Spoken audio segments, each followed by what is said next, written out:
কারো কাছে জঞ্জাল, কারো কাছে আবার সেটা বহু মূল্যবান জিনিস।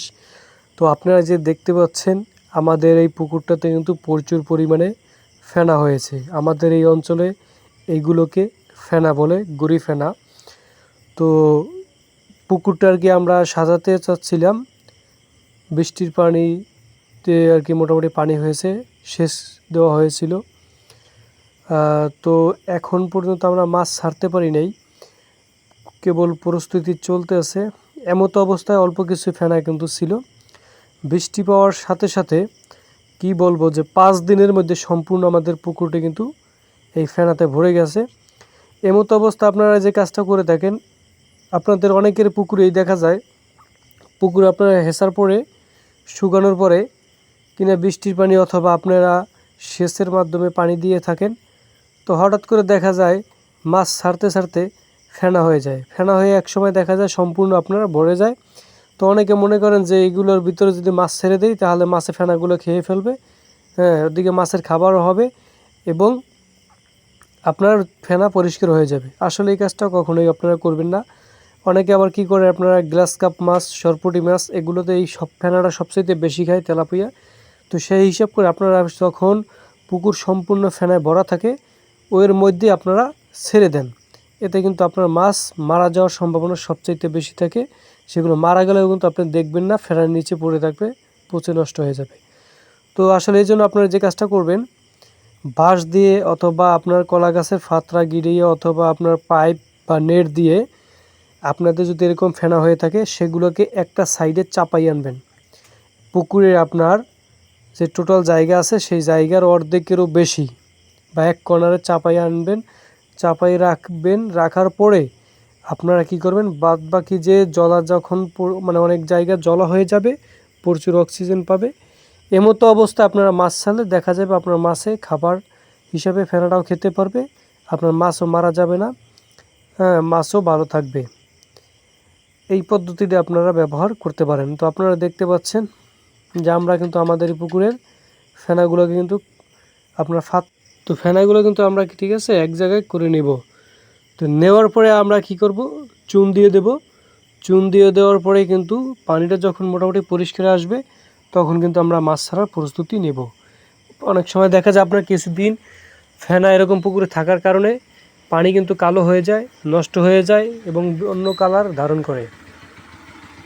এবং আপনারা আর একটা কাজ করতে পারেন, আপনাদের যাদের পুকুরে অযথা এরকম ফেনা হয় প্রচুর পরিমাণে, আপনাদের আশেপাশে যারা মাছ চাষ করে থাকে তাদের সাথে যদি আপনারা এ বিষয়ে আলোচনা করেন তাহলে তারা দেখবেন যে তারা লোক দিয়ে তাদের মাছের খাবারের জন্য এই ফেনাগুলোকে কিন্তু আপনারা উঠাইয়া নিয়ে যাবে। সেক্ষেত্রে কিন্তু আপনার বদলা লাগবে না, ঠিক আছে, বিনা টাকায় কিন্তু আপনি পরিষ্কার করতে পারবেন।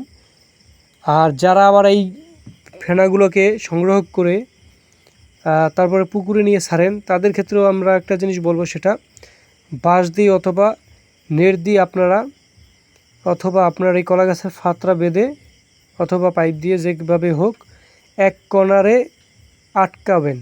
আটকাইয়ে ওই জায়গাটায় কিন্তু আপনারা শুধু ফেনা দেবেন। অনেকে আছে নিয়ে বস্তা আপনার কী করে ছেড়ে দেয়, পুকুরে ছেড়ে দিয়ে সব জায়গায় একদম ছড়াই ছিটাই থাকে। এতে দেখা যায় অনেক সময় হঠাৎ করে আপনার মাছ কোনো সমস্যা হলে সেটা কিন্তু আপনি দেখতে পারবেন না এবং দেখা যায় আপনার পুকুরে ফেনা মাছে যদি খেয়ে শেষ করতে না পারে সেক্ষেত্রে কিন্তু আপনার পুকুরে আবার ফেনা হওয়ার সম্ভাবনা কিন্তু থেকে যায়। এরকমও আমরা দেখেছি যে মাছকে খাবার দেওয়ার জন্য ফেনা এনে দিয়েছে, মাছে খেয়ে শেষ করতে পারে নাই, তখন দেখা যায় আপনার ওই ফেনা হয়ে আবার ওই পুকুরে লোড হয়ে গেছে। তো এই জন্য আপনারা যে কাজটা করবেন, যে কোনো এক কর্নারে ফেনাগুলো নিয়ে ছাড়বেন। খাওয়া শেষ হয়ে গেলে আবার বাদবাকি যে বস্তাগুলো আছে সেগুলো আপনারা এরকম সিরিয়াল বাই সিরিয়াল দিয়ে দেবেন। তো এই জন্যই বললাম যে কারো কাছে জঞ্জাল, কারো কাছে সেটা উপকারী বহু মূল্যবান জিনিস। তো যে যেইভাবে আর কি কাজে খাটাইতে পারে সেইভাবে খাটাইতে পারলে ভালো। আর একটা সুখবর, সেটা হলো যারা আপনারা সরপুঁটি মাছ চাষ করেন বা চাইনিজ পুঁটি বলে থাকেন এবং তেলাপিয়া ও আপনার দেখা যায় মৃগেল জাতীয় যে মাছগুলো চাষ করে থাকেন, এই ধরনের মাছে কিন্তু আপনার প্রচুর পরিমাণে এই ফেনা খায়।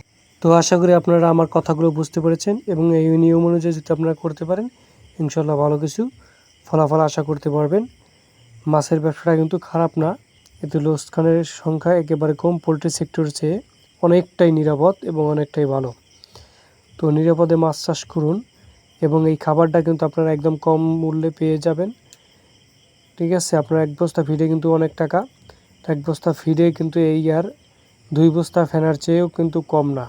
ঠিক আছে, 2 বস্তা ফেনা কিন্তু 1 বস্তা ফিডের সমান কাজ করে।